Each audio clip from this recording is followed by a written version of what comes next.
Good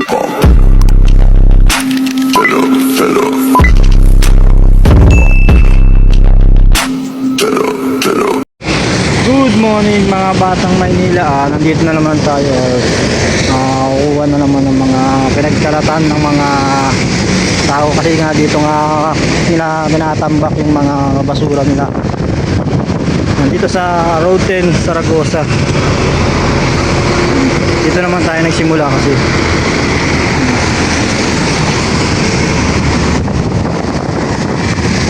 yung kahapon kasi dito namin kinuha sa tawid, tapos nabit silang yung mga nagkakalat kasi nasa tawid. Yung tumawid kami, bigla silang nagtakbuhan papunta ron.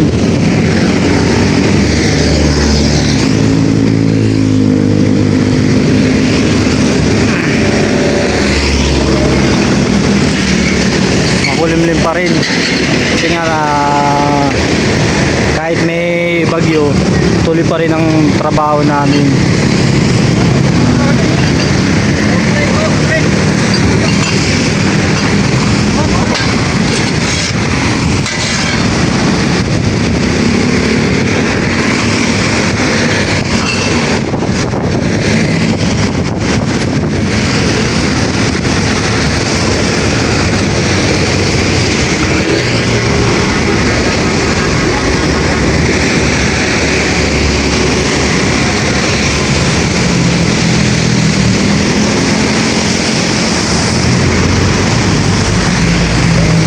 Doon ulit kami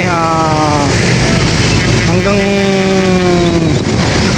barangay 128 Smoky. Hanggang doon ulit kami. Titingnan namin kung may mga nakatambak ulit, may mga basura na pinagtatapon ng mga tao.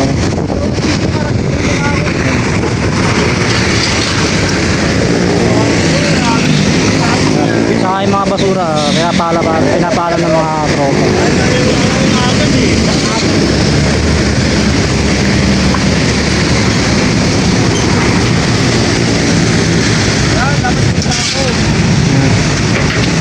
Ito pala yung yung masipag magtrabaho, yan. Para makita nyo rin. Sipag yan.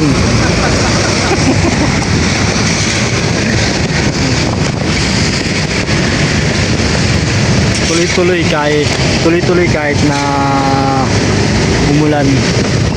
Tuloy pa rin ang trabaho namin. Tuloy pa rin ang pag-aakot ng mga tinambakan ng mga tao na mga pinagtatapon ng mga basura dito.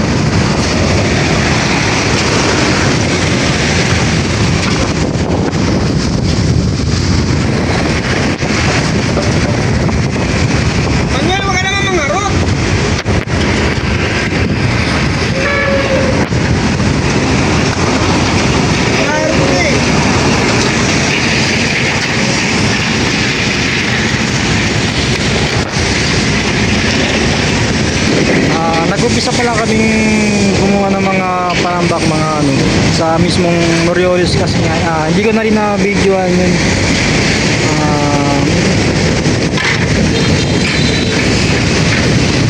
Tatlo!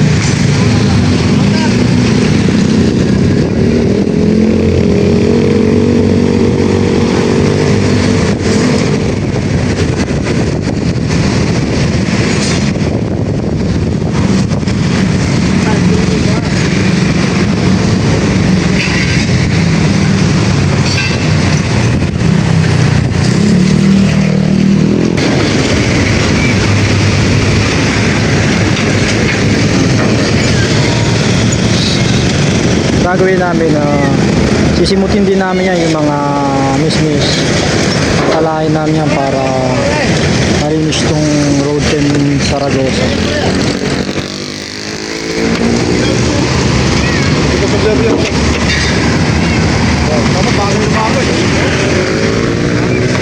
Ginapala ng tropa. Simut na simut, walang matitirang kalat. Ayan.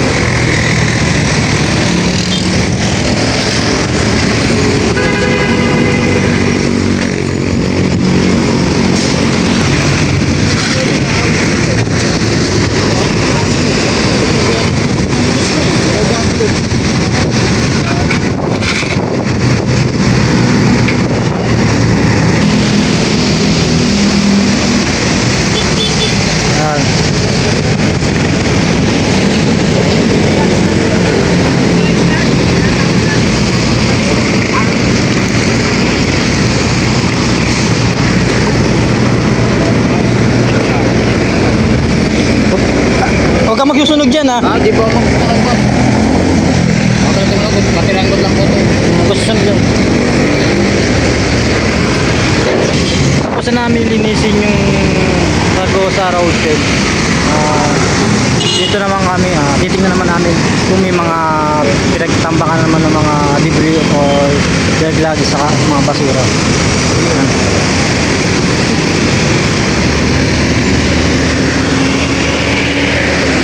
Dito habang binabaybay namin itong road may nakita na naman kaming tambak sa likod ng ayan nga kukunin din namin yan.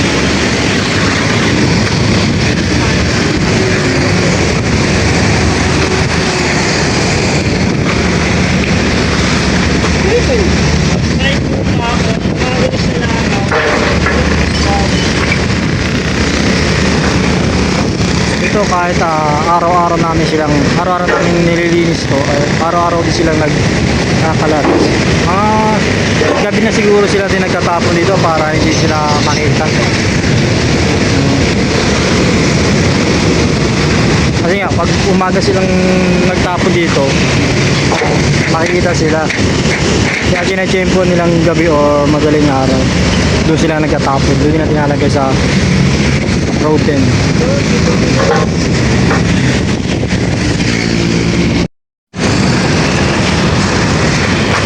Nandito na rin, naman kami sa malapit sa Pacheco. Pacheco Road yan, malapit na rin. Dito, may nakita kaming libreng mga nakatambak sa umpok. Dito, binuwan na rin namin.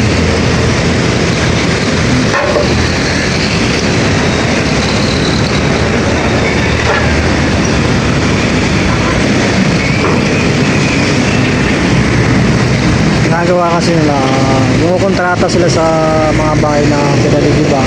Tapos yung mga kinuha nila mga debris, dito nila itinatapon.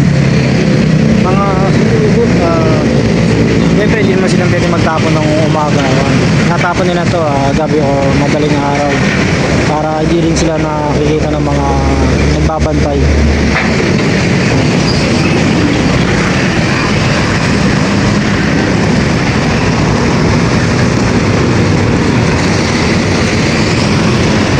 Inuubusan namin yung mga nakatambak dito. Ngayon naman, gagawin namin, didiretsuhin namin to, itong haba ng road para makita namin kung may nakatumpok na mga debris, deklag o mga basura sa mga pinagbakas-bakasan ng mga plywood.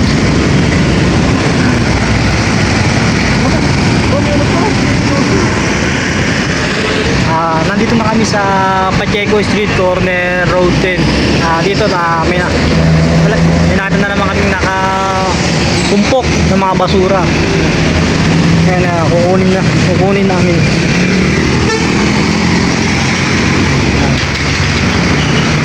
Pacheco and Lopez. Dito talaga ginawa na talaga itong tapunan. Ito sa ito mga to, ginawa nila to pa.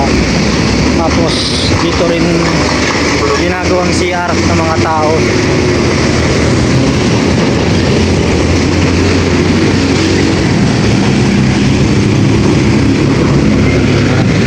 Kahapon, pinuntahan din namin to kahapon. Sobra din dami.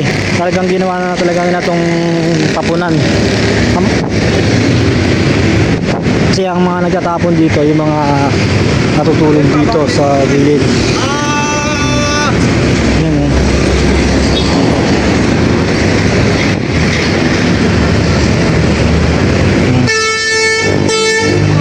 Papabantayin muna namin itong truck para yung truck namin makababi at para makuha yung mga basura dito.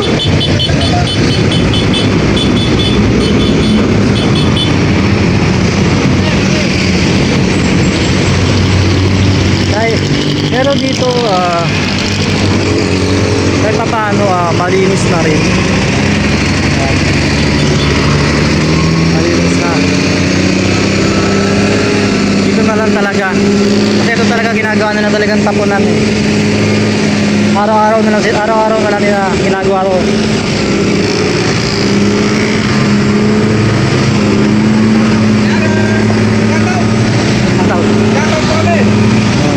Shoutout. Shoutout para Manila 2.0. Oh, yun. Pinabati muna yun tapos para mabati kami. Para makuha itong mga nakatambak dito. Ayan, mga nakatambak. Kukunin namin. Kasi nga, araw-araw na lang sila dito nagkatapon.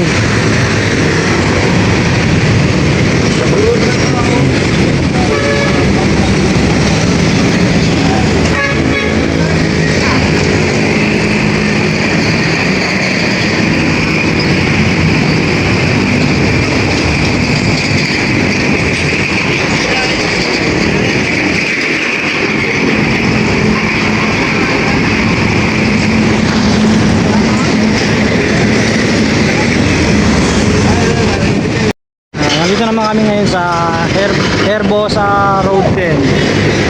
Herbosa Road 10.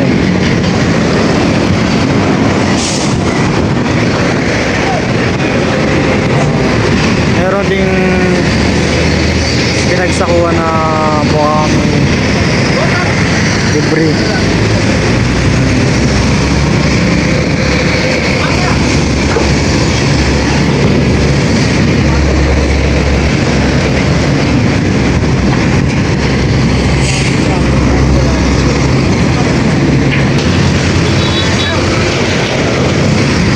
Dito rin sa meron din kaming nakita na nakasakong mga debris.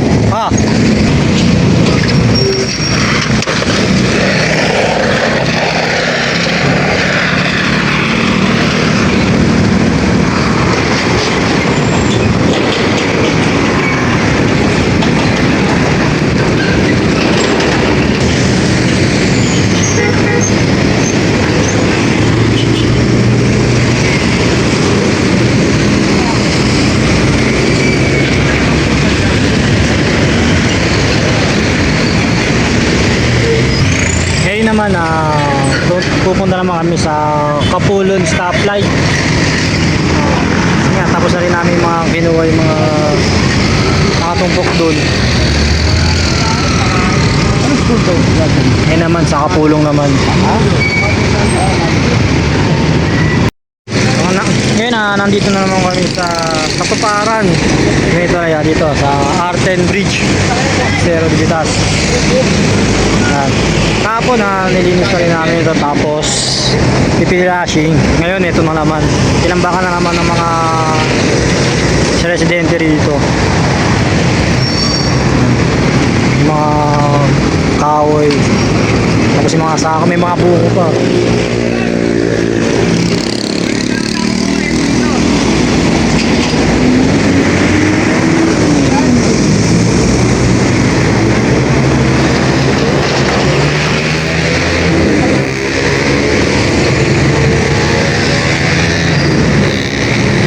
Kapong kasi yan tapos namin kunin mga kalat dito, dumating yung mga tropa na magka-flashing para hindi rin mawala, para mawala yung amoy.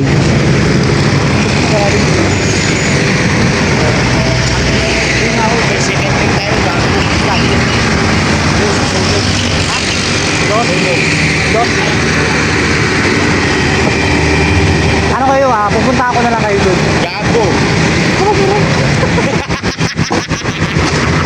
Wala. Kaya ka rin eh.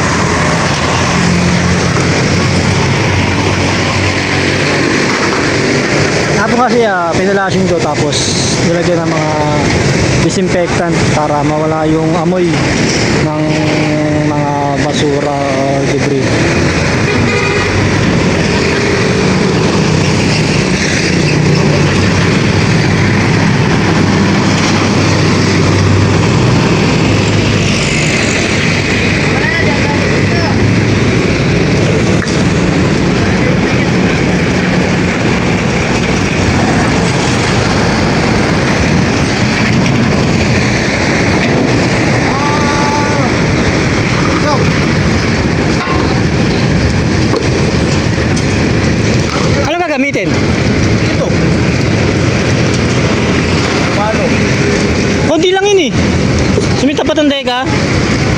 Ano, tapat ng Ever? Sunog sa dos. Dalawa sunog dun eh. Saan ba dun? Doon sa ano, Machantos. Ayun. Yusiko. Oh, maluwag. Kalsada yun eh. Malungkar sabi si... Saan ba kukunin sa may Tayabas Street? Ewan ko baka... O, sa Yuseko wala naman nakakalat eh. Sa may Abad Santos, wala naman nakakalat doon sa ano, tapat ng bita ng ano, Vega. Malaki to eh. Ikaw. Hindi, ano, Dali. Ay, Dali. Ever. Ever. Hindi naman tayo dyan, doon sa Dos tayo. Oo nga, sa Ever. Tapat ng Ever. Machantos ka. Oo nga. Eh, sa likod lang ng Ever nasunog eh.